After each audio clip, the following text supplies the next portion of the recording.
All right, welcome to another DFW Running Talk.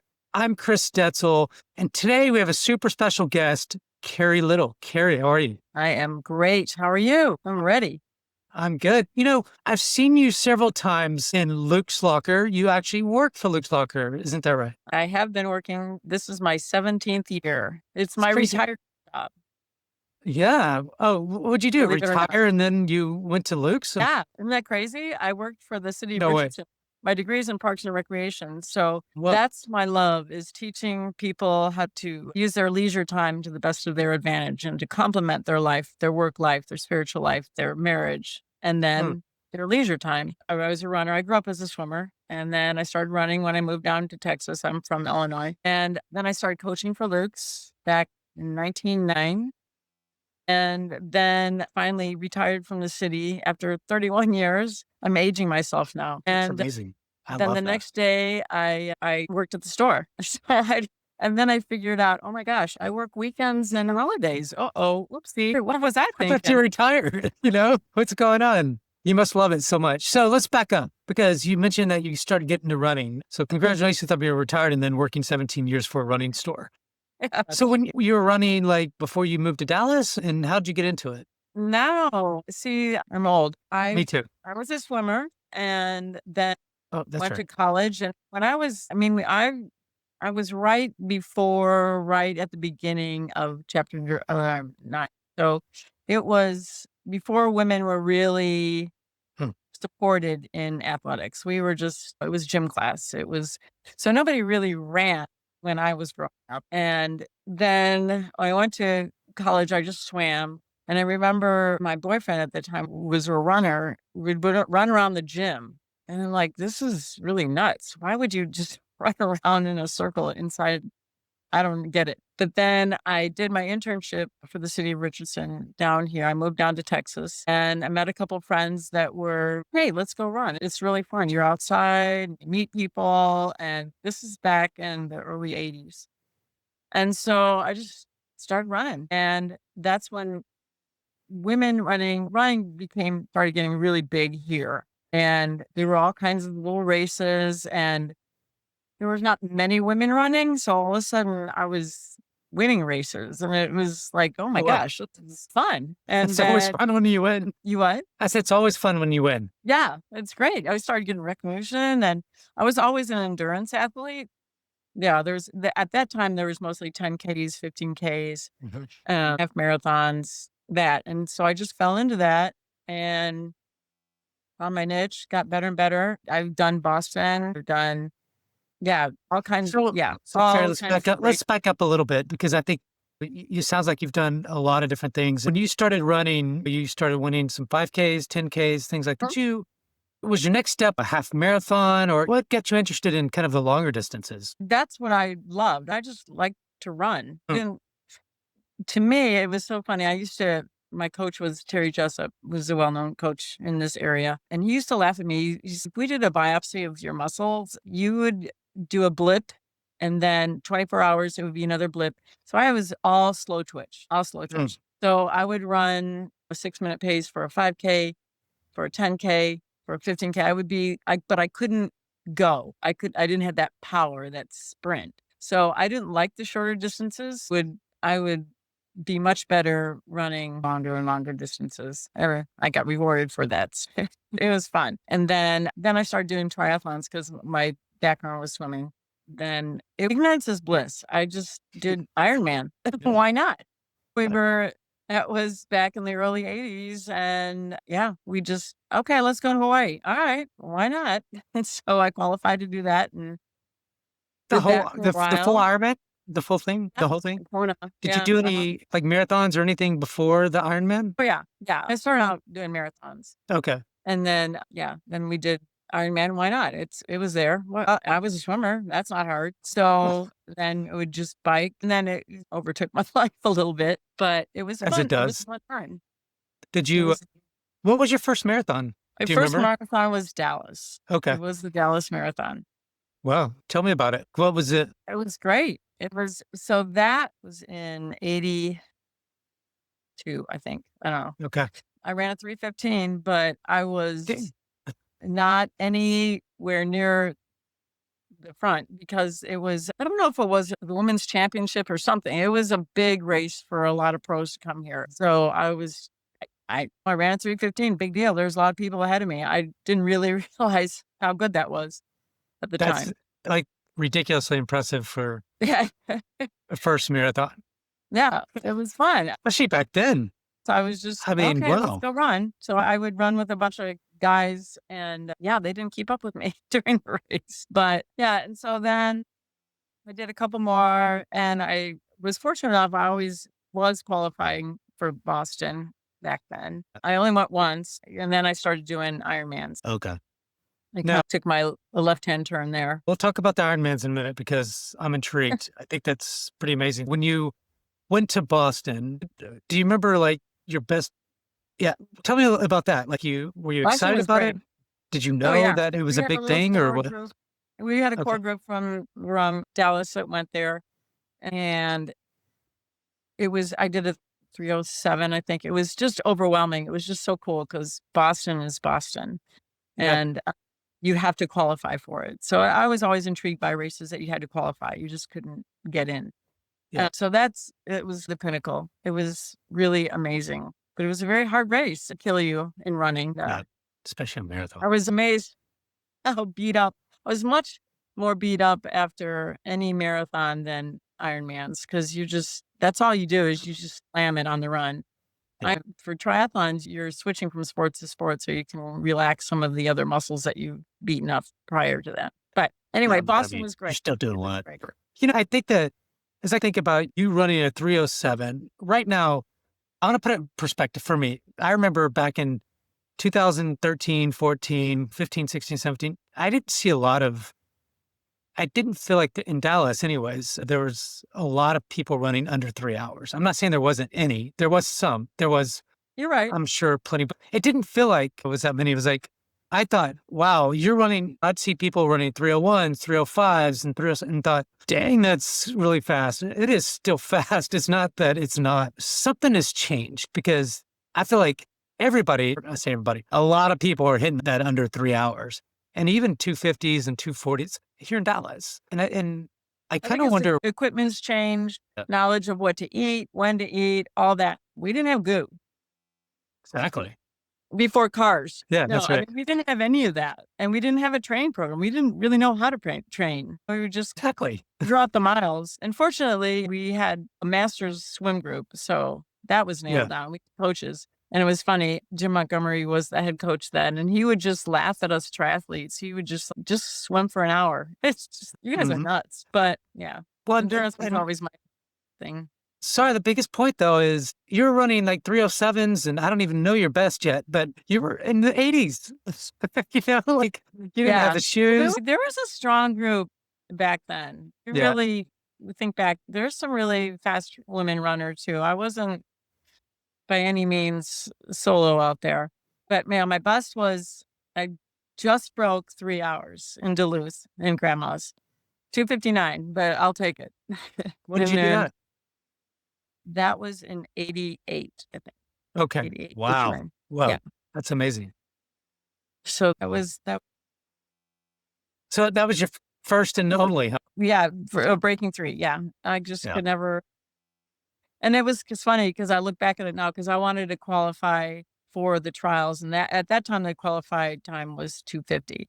Uh, And when I didn't make it, I felt like I failed on that one. Dang it. But I should have given myself a little pat on the back and just been happy with that. But I think, I'm sure even then as runners, we put a lot of things on ourselves. Like we work a full-time job, maybe we have families and kids, I don't know, whatever. And we're not elite athletes in general, right? Even as no, fast as you were at 2:59 or whatever you ran, you're not an elite athlete. And nobody here in Dallas, besides two women that maybe three, four maybe, or even close to elite or elite. And when I say elite, they're 2 hours and 2:30.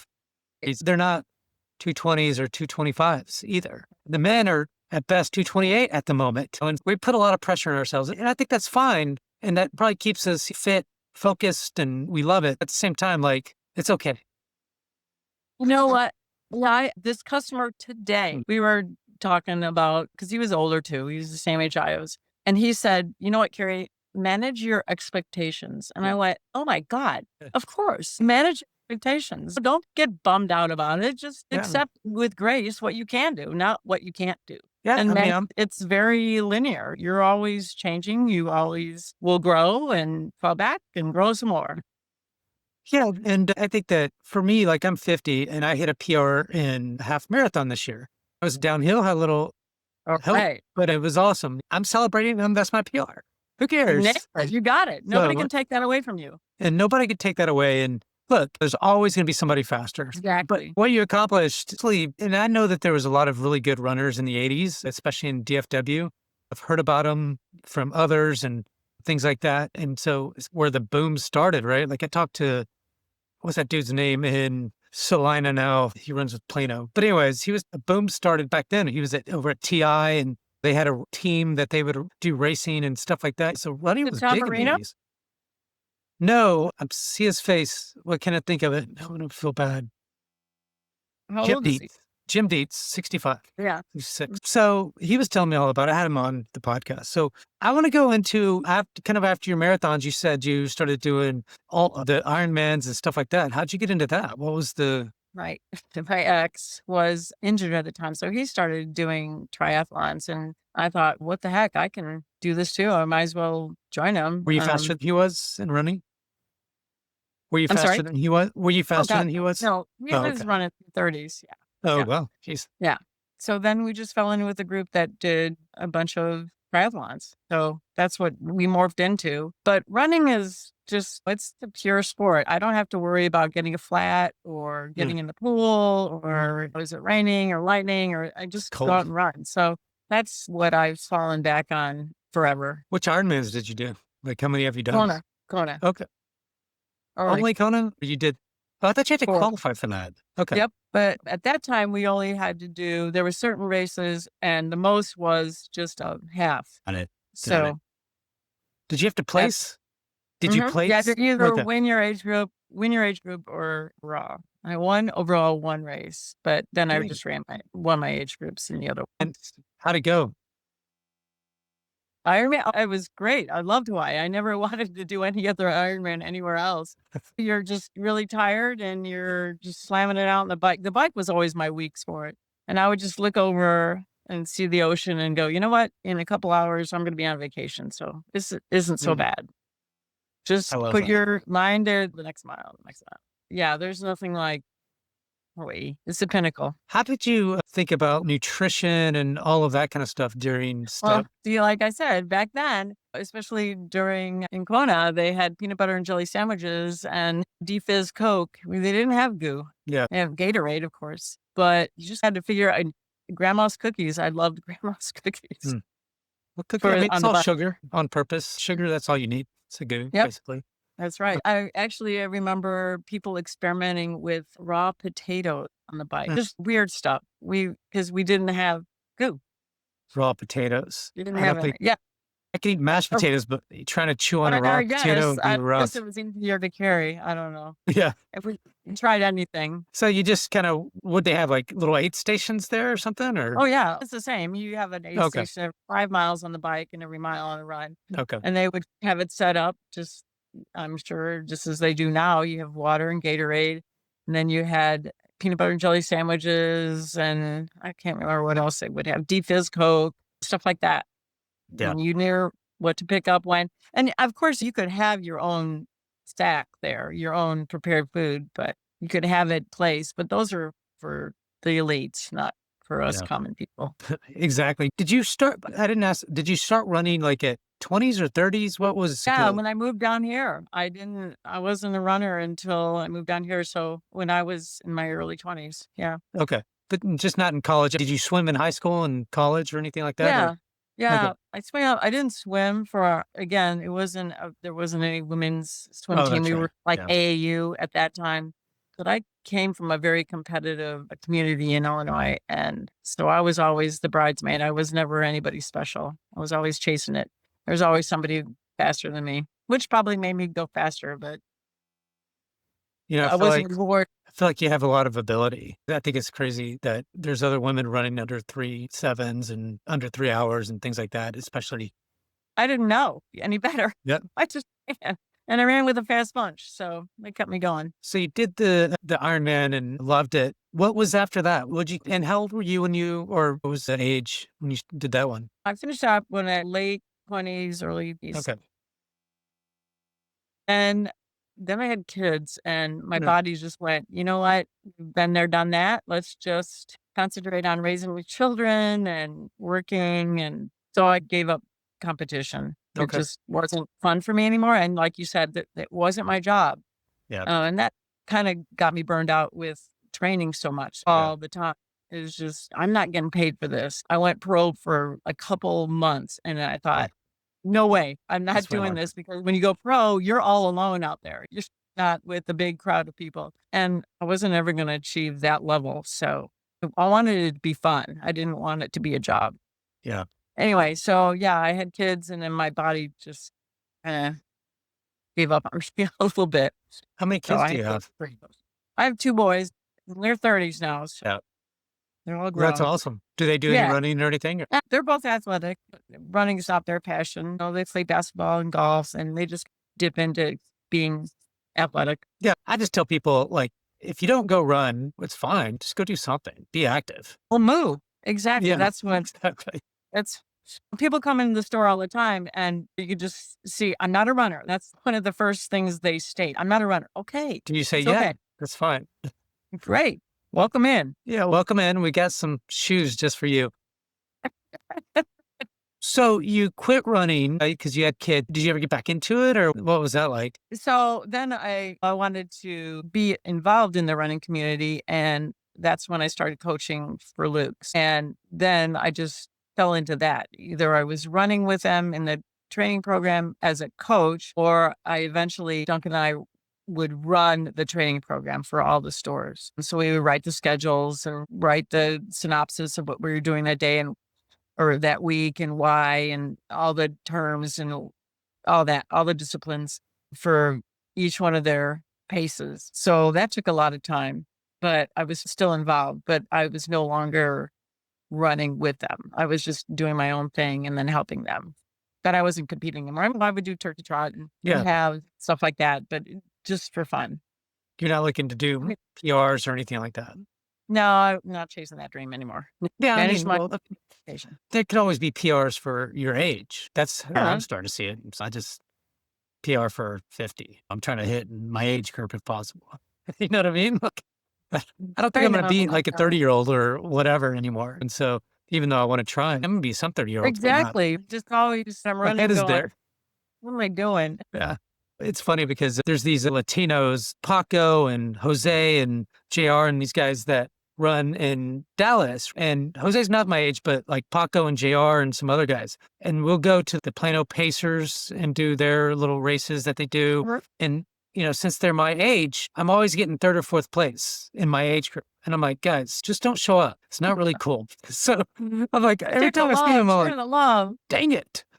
I'm fast, but I'm not fast enough to those guys. I run with them on Sundays and hang out because they'll run 10-minute miles and things. They get up there and they're running 6-minute miles still at the age of 53, 52. But I'm like, Where's this coming from? Yeah, dang it. This is That's what fine. started me on my running streak. So I just run every day. I don't. what's your streak? So in 2 weeks, it'll be 6 years every Holy day. cow. Wow. How much do you run? What's the, All you have to do is a mile, but Yeah. I'm a little overachiever there. So right now I'm running 30 miles a week for some weird. I know, funny. right? Everybody laughs. It's like, what are you nuts? I'm hitting 35 to 40 miles a week and I'm not hitting every day. I'll just take a couple of days off but Yeah, I love that it. too. Yeah, I like taking days off. I've got Dallas half coming up and I took today off, which was an extra day. I'll go run tomorrow and the next day. I'm now tapering. I like the tapers. So Well, exactly. See, but I'm not chasing any speed. If I was doing that, I would take days off and do tempos or fartlegs but now it's just more a meditation. I just get up in the morning, go up. go out, figure out what I'm going to do or say or meet that day and what my obligations are or Mhm. how I messed up yesterday or whatever. It is a meditation for me. I think I think running's a great meditation. It is for me as well. At times, whenever I'm running, I'll start getting my most innovative thoughts going around. Oh, I can go do this at work, or oh, I could do this thing on the podcast. I'm going to get these 4 people. I'm going to go do this thing. Blah blah blah. And then I come back and I'm like, yeah, I'm too tired. Sometimes I'll do it, but When you forget it. yeah, but it is. It's like it gets my juices flowing for the day. And if I don't run for a few days, I'm a little bit antsy, and I so know. that's why I got to watch. I don't want to get injured. Jeez, if I get injured, then what the hell am I going to do? I know. We all struggle with that. I think all runners become walkers, which isn't a bad thing, but there's people Yeah. coming in all the time at the store saying, I can't run anymore. And you could just see their whole body just sags. And I'm like, well, you can still move. It's Yeah. great. Just walk fast. It's okay. Yeah, you're older now, and it's just life. That's how what life does. Something I want to ask you about is so my wife, she hit 40, she's 51 now, but when she hit 45, 46, her body started changing in a big way. And do you see that as a big thing for older women going through menopause and all of that kind of stuff? I assume it seems to be a big factor for her. She's hit 13 Bostons in a row. She now wants to do Oh my way gosh. more strength work, right? Rather than doing all this running. She's still running Boston, but only now one marathon a year. But now she's in the weight room. She's hardcore doing these things because she's, as I get older, look, our body breaks down, Chris, and you need to do this too. But lifting weights and doing just way more of that kind of stuff. Just want to get your reaction to that. Absolutely. It's an evolution. Everything changes. You get injured or you're tapping into your body more. You're more aware of what you can do and what you can't do or how far you can push because that's experience. She's Yeah. been running a long time. So she knows she's massaging what works and what doesn't work for her. And it's all individual. That's what's so cool about Mhm. this sport is there's no patent. Here's what you do. This is runner's world. Okay, this article. Okay, I need to do this and this. It doesn't work for everyone. So it's a journey and it's really cool to find out what your capabilities are and what works and what doesn't and tweak this and see that person and get that adjustment and then share it. Just like shoes or nutrition or anything. That's why there's such a wide variety. That's my challenge when somebody comes into the store is I got to figure out what their needs are, what their wants are, what their goals are, and what injuries or what mechanical issues they've been going through and talk them through that so they're more self-aware so they can help themselves, not Yep. have somebody tell them. And that's what's so neat about running is it's all self-knowledge and move on and figure it out. The one thing I love about Luke's, you just spewed out a bunch of knowledge there. So I'm going to just say this is because I think it's so awesome, is that I now can go into Luke's and talk to some people and they're pretty knowledgeable most of the time. Most people there have either been running for a while, but more specifically, I went in there one day and see Duncan knows a lot about me. We've just had conversations, not necessarily about shoes, but just about just different things. And he knows though that I don't like the plates or whatever, that my Achilles starts to hurt. So he knows that I don't use those. And he knows that for a long time I used the New Balance Revel 3 and 4 or whatever. So I came in, it's funny because I was talking to this guy. He's fairly new. He's a really great runner, but Duncan comes by and he's kind of listening. He goes, why don't you give him the Asics? And I bet he's going to, the new, they're not new, not that new, but the new Asics that are very, Nova Blast? no, the one that are really soft. There's 2 different types, but there one's plated, one's not. Oh, Right. Sonic Blast and the Mega Blast? No, Mega not the Blast. plate, not the plated ones. Just a sec. I'm going to get them because Okay. I got to tell you this. I got to finish the story. This at a 80 zero, these right here, right? So Adidas. I'm sorry. I thought you said Adidas, my bad. Sorry. Did I say something else? Adidas. I thought basic, but that's all right. I did say Asics. My completely bad. Yeah. Okay. Adidas. The Adidas one. Anyways, he just handed those to me and I wore them. And now they're my favorite shoes because the point was he knew exactly what I wanted and needed. He's been doing this for so long. It's kind of like you. I know. And He is- that's not just him, but a lot of you same. So I love that about Luke's. So anyways, and you guys have a lot of it's been there forever. How would you not know about what's going on? You've seen a lot of change in the shoe market and the stuff we wear and things like Oh, it's you know. changing way too fast too. And it's like splitting hairs now because there's what I just referenced in Asics is there's the Nova Blast and then there's the Super Blast. Now there's the Mega Blast and there's the Sonic Blast. And it's just, oh my gosh, what is all this stuff? They're always trying to better themselves. And the technology is, and again, I think that's why these times are just dropping incredibly is the equipment is getting so much better. training knowledge and all that is unbelievable. And the components that we can get and how the physical therapist and all that. But the equipment is crazy. It's just getting so much better for the common man. Yeah.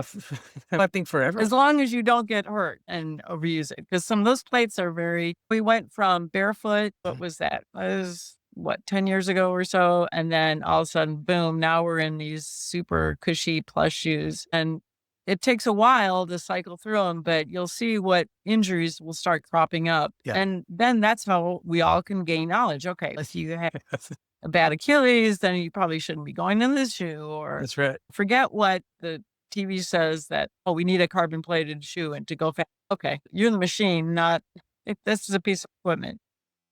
Yeah, and I love the carbon plate. My Achilles doesn't. And so No, it's like, I'm not going to run in them. Once I stopped running in them, over time, it stopped hurting. So that tells me, for you know, there, you so I don't even touch them anymore. I want to, and I'm somewhat tempted, but I'm like, you know what? It's not really worth it because then I'm out for 3 months. But so they feel good. They do help. I'm not saying they don't because it's obvious that they do. But look, you can get some really nice light shoes and get out there. What are you most surprised about over the last 2 or 3 years when you kind of look at all the changes in technology and things? I don't know if it took you by surprise. I remember Nike came out with their carbon plate first ones to come out, and then everybody was doing it. At first, people thought it was cheating and stuff, and everybody just adopted and say, "Nah, it's good." now everybody cheats. Just like in triathlon when they started cheats, when they started using wetsuits as a swimmer, I thought that's cheating. Why are you wearing a wetsuit? Because that's going to give you an advantage to float. But then they started going, if the temperature of the water is this degree, then you can use it. Or drafting. That's a huge advantage. If you know Yeah, how to draft water to somebody, you get away with it. So then they started allowing that too. So what's cheating? I don't know. It's fluid, but exactly. we can just justify anything as humans. I mean, we do. But if it makes you qualifying for something or making money off of it, okay, then let's draw the line. Let's figure it out. For people in their leisure sport, whatever makes them happy, whatever makes them more efficient, whatever floats their boat, why not? Why not share that with technology with us common folk? Exactly. And they We get, all buy it. yeah, So, that's all market driven. Yeah. Whatever, if you can afford a $300 pair of shoes, okay. That's another thing at triathlons. You can afford a really nice bike. Is that cheating or that it was always when I was doing elitist sport because it's expensive. Yeah. And even running has gotten expensive now too. agree. It, yeah. It's The great. shoes went from, you could probably get them for $110 at one Oh, point. yeah. Now they're like, you could find them for $400. I'm like, Yeah. geez, I've seen myself spend $270 or $280. I'm like, yeah, it's fine. Yep. That's just But life. it's Yep. ridiculous. But that's how it's gone. It's just when there's money to be made and run for these running stores, obviously Luke's and others that are so I think it's good So in though. a way, that's sad because it is segmenting a population. But back to your point, it is crazy how organic the running community has gotten since the pandemic. There's little pods of incredible community support, Mhm. and just it's amazing to me how big these running groups have gotten overnight. And then the ethnic groups, Latinos and the Blacks. I mean, it's so cool. I really love that because they found their group, their Yep. jive,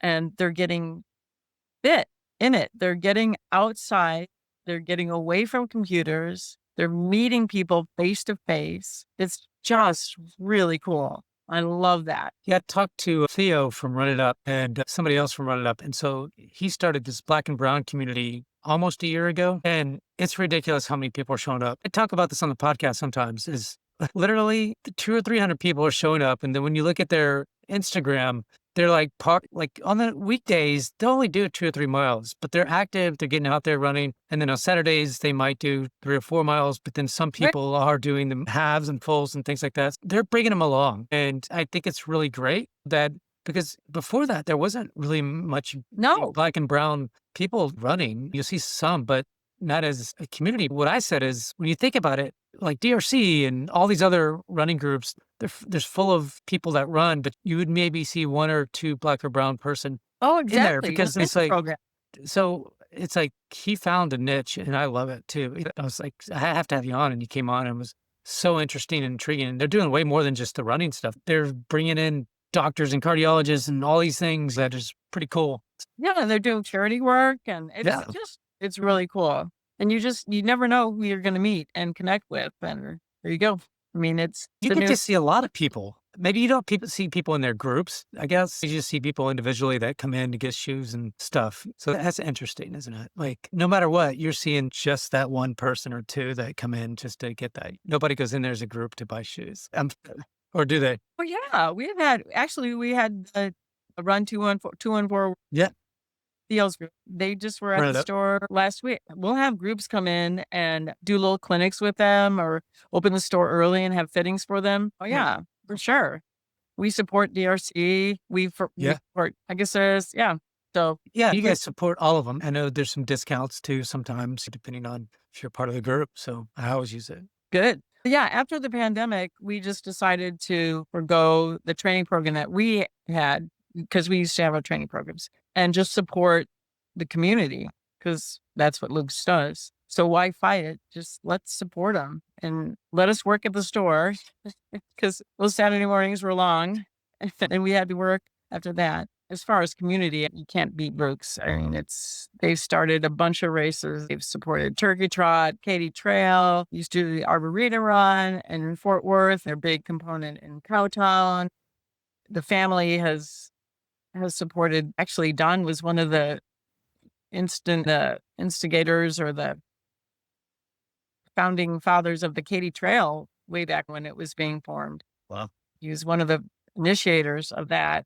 It's incredible. This family has their tentacles all over the running community in Dallas and Fort Worth and the other stores. We used to have stores in Austin and Houston, but they walk the walk and Yeah. they just don't, they're just not, they're involved. It's really cool. And that's why I joined Luke's Locker. It's because of that community support and endorsement. They're just the folks I've met, including yourself, are just really good people. And it's funny because I remember when, I don't know if it was before the pandemic or whatever, I think Luke's was having a hard time with some stores Yeah. and things.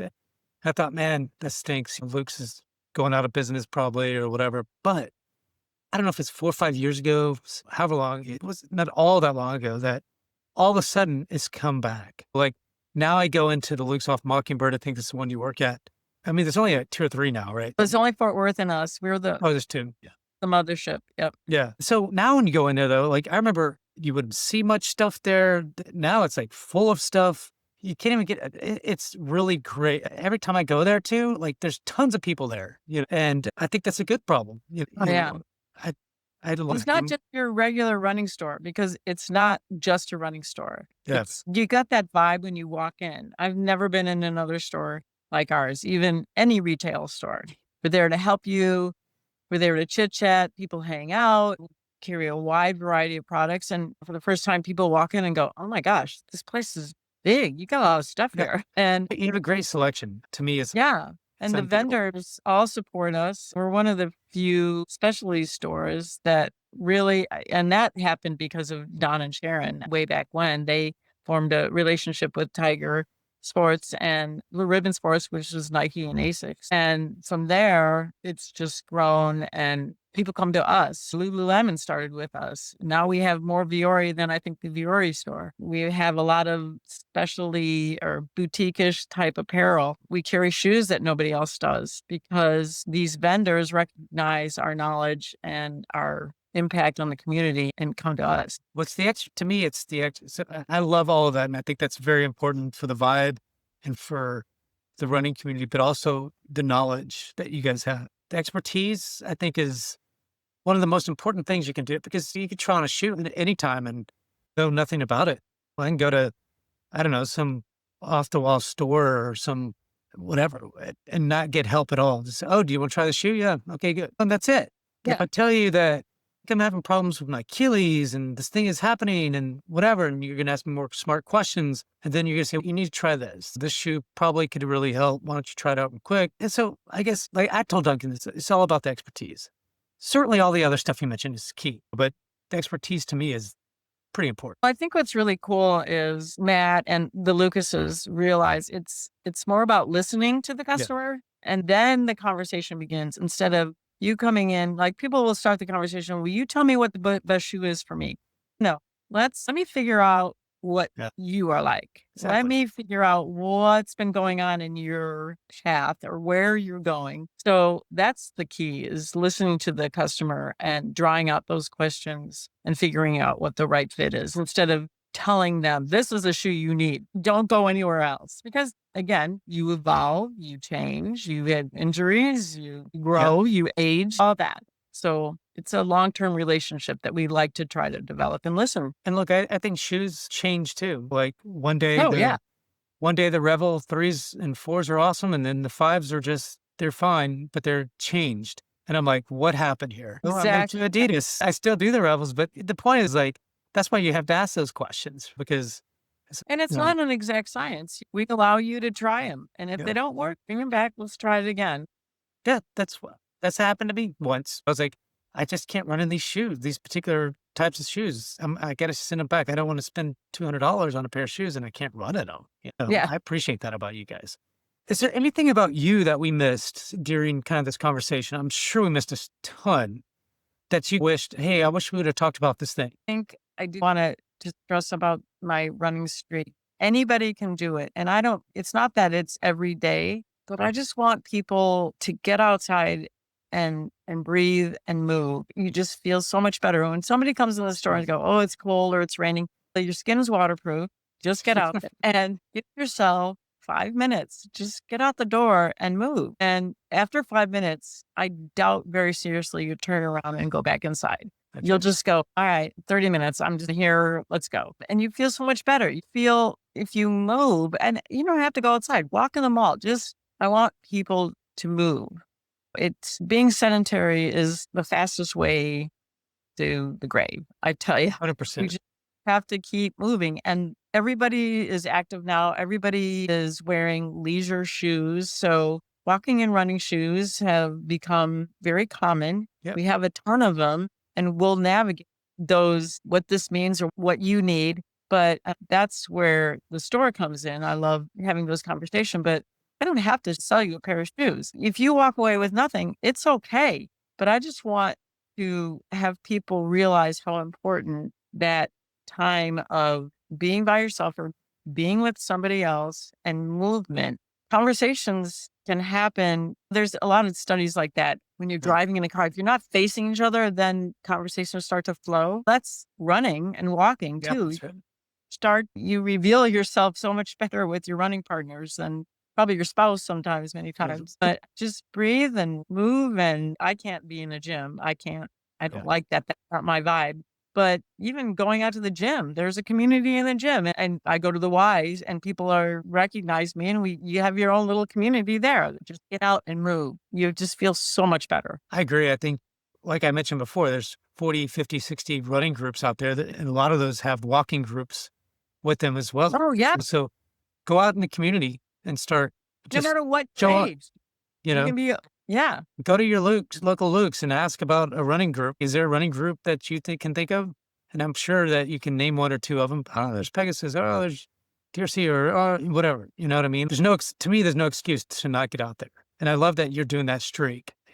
I'm sure like, And then what's really cool is, I want to mention the Luke Dallas. yeah, Are you familiar with that? We have a big map in our store. The Luke Dallas, this guy is just incredible. He's connecting all these trails around, and his loop that he's creating is a 50-mile loop around Dallas and down to Trinity and up and connecting White Rock. And then it'll eventually connect Richardson and Plano and all the way to Fort Worth. And Dallas Fort Worth has an incredible trail system that now you can just get out your front door and walk down it. There's a Santa Fe trail that it connects to White Rock Lake, but it'll go down to Fair Park. And, it splits down some of the older communities. Once it's there, older people that probably have never exercised get out and just walk or ride their bike with their kids, or it's just incredible, the opportunities that are around this area. And the weather is great. Yeah. Most of the Most of the time. time. Gets down 30, I mean, 40, it's whatever. gonna be But hot, it's gonna be cold, but as far as the rest of the country, this is an ideal place to be outside. agreed. It's funny because summertime this year, a lot of people are like, summer's so hot. I get it is. I don't want to go run necessarily at 2 or 3 o'clock in the afternoon when it's 100 Yeah. degrees or whatever. But man, I get up at 4:30 and go run starting at 5:30 or 6 or something. And Okay, you're nuts. No. it's better than I'm just not an evening person generally. Now I did run those. What's that lake? Bachman Lake. They have these 5Ks that Linda Right? and all them put on. And I was like, I don't want to go run half marathons. Why not go do some speed work and do the Bachman Lake free 5Ks? Because it's a race and Right. you can just practice like every week for 4 months or 3 months. And I was Yep. like, "All right." So I tried that this summer. It was really awesome. Ken and Linda put that on with some other people. Mhm. Yeah, that's an old series. That's been going on for 70s, since the long, long time. 70s. From what I heard, the 70s. Crazy. Yep. Yep. The 70s and it's still going. I can't believe it. Oh, Right. It's wonderful. it is awesome. Yeah, exactly. It just tells you that running's been going on for a long time. It's not just now there's a boom Well, now, but yeah, it started with the original Olympics. so it's been cool. Carrie, it's been really great. I really appreciate you. See, that wasn't all that bad, was it? No, I think we went all over the place. I don't know, It's all right. but We did. We talked no, about, it was fine for me. we talked But about your journey and what you did in the past and what you did in the middle and what you're doing now. And we talked about shoes and all that kind of stuff. So that's really sums it up. Carrie, thank you so much for coming on to DFW Running Talk. Thank you, everyone, for tuning in to DFW Running Talk. Please subscribe to the newsletter by going to dfwrunningtalk.substack.com. And Carrie, thanks again for coming. Really appreciate it. you have a lot of cool stories out there. I really appreciate you sharing them with everyone. And I appreciate And folks like thanks you for coming inviting. on. Of course.